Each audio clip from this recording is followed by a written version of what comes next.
month, I thought it'd be fun to do a little studio tour. My last studio tour was back in 2020, and a lot has changed. So come on inside and let's get started.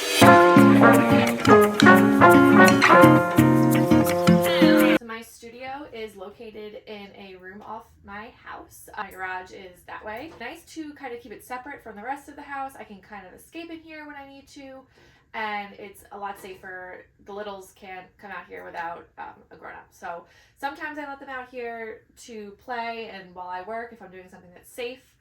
Otherwise, I can close the doors and keep them out. So this is my bench. This is where a majority of the magic happens. I have my bench pin, I have my tools all over here, and it is a mess 90% of the time. It is currently a mess. I am in the middle of working on the next collection, hoping to drop it next month, so stay tuned for more on that. And I upgraded this desk to this bench, I think like 2 years ago at this point. If you scroll back on my Instagram feed, I did a whole video about that when I got it. And prior to this, I was using a kitchen butcher block island. It was very, very makeshift, very, very DIY, and I loved it because I love just jumping in and getting scrappy and stuff. But to finally be able to upgrade to an actual bench was just awesome. I have an actual sweeps drawer because prior to this I was using a cardboard box lid that I would balance on my lap. This is tools. Over here I have some drawers. I keep my beads, the crystal beads in here, and then just other little things, bezels and the earring wires and some charms and just different components. It's just a good way to keep organized. I got this on Amazon maybe? I'm not exactly sure. And then up here I have like a little altar space set up so I can light some incense when I want to. I have a couple crystals. I have a little mini singing bowl.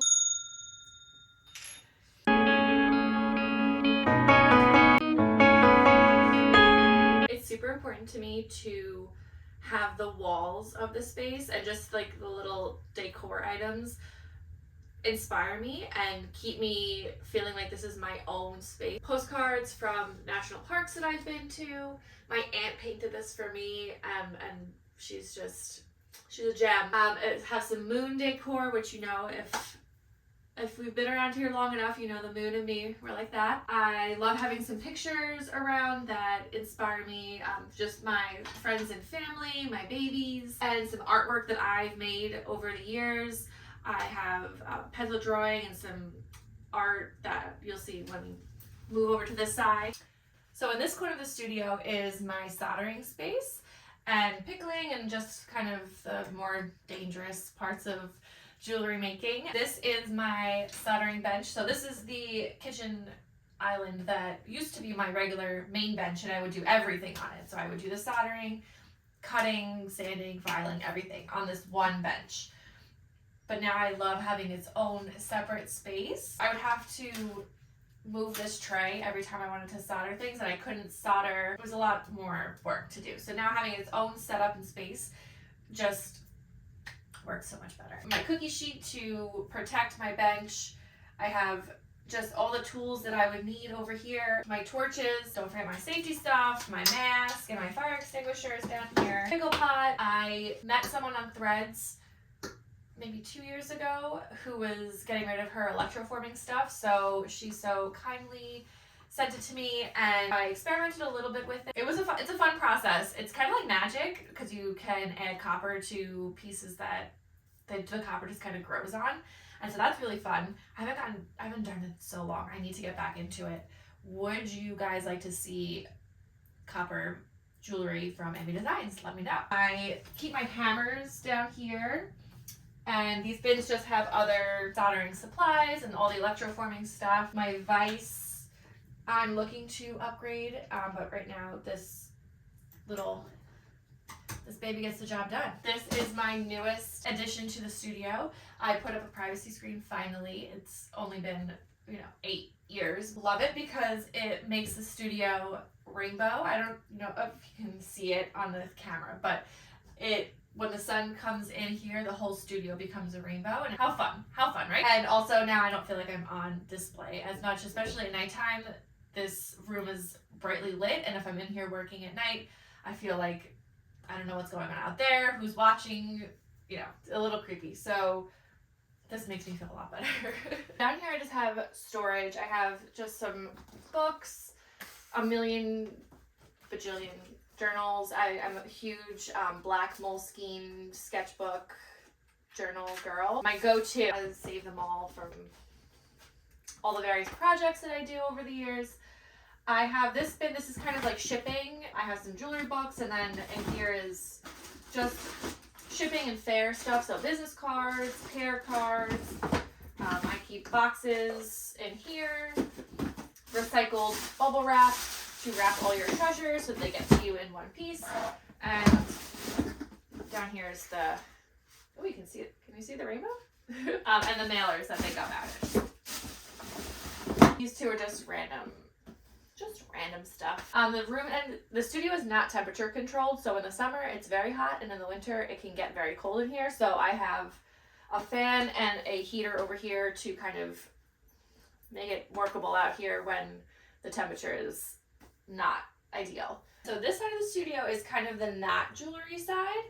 This is where I store all of my other hyperfixation hobbies. I have a little altar space over here where I kind of keep crystals and just some books and just things that, little curios that I like, little knickknacks. I got this little curio cabinet from out east that it's all little antique shops together on property. I haven't filled it yet. I'm still working on it, but I am obsessed with it. I have a couple of things that my dad made. So this he made when I think he was in high school. He made it in wood shop. And then I have a plaque that he made with my maiden name, Collado, that I used to hang at our house when I was a kid growing up. If you saw my last video, you know that he passed in 2008. So having some things that remind me of him around it's like so important to me to know that he's with me when I'm creating in my space. I keep my crystal books here. I feel like they're all a little different, and along with some other of my favorite books, business books and things like that. And this is some more art that I've made. Whenever I'm feeling a little like uninspired, it helps me to look around and be like, wait a second, you can make cool things. So like, you make cool things, why do you feel like you can't make cool things? Sometimes it's the wake-up call that I need. I like to keep the earrings out on display specifically because I do outfit videos with them, and they're so long and dangly. Like, they're stored best out like this, and it just looks cute. It kind of looks like a little store. The rings are here, and then necklaces and bracelets are in here. Again, just like to see the stuff that I've made because it like inspires me to keep making. Down here I have bins that have all of my other kind of hobbies and things that I'm into, categorized by type of project. So we have drawing, painting, fiber arts, which is like knitting and crochet and things. This bin has random tools in it, like a heat gun and things like a glue gun. I have some jewelry bins. These are just random materials. So if any great crafter has just bins of materials. So it's just like Christmas ornaments and baby onesies, little odds and ends and bits of things that I've collected that I'm like, ooh, I could use this for a project, or I used it for a project. Those go in here. And the final corner of my studio is this leaning tower of scrapbooking stuff. I went through a phase when my husband and I first got together of scrapbooking. I have scrapbooks for the first 5 years that we've been together, and recently have gotten more like into the collaging and things like that. So these are all the supplies for that. I'm also really into like art journaling, junk journaling, so I have that here, and occasionally I will sit down and do that. Like I said before, I'm obsessed with these little bins. So stamps, this is like little fabric scraps, sewing. Who has a drawer full of hot glue sticks? Yeah, only me. And then we have paints and paintbrushes. You know me, you know I love vision boarding. So I have a lot of magazines. There's an entire shelf here and a stack of magazines on the floor. that I use to vision board. I use them for my art journal. My favorite tip is to go to the thrift store and check your local thrift store for magazines. They usually sell them pretty cheaply. I love watching a studio tour because I love to see how others create and the spaces that inspire them. So I hope you found some inspiration in my little sacred space. Make sure you like and subscribe, and I will see you next month. Now, if you excuse me, I gotta get back to work.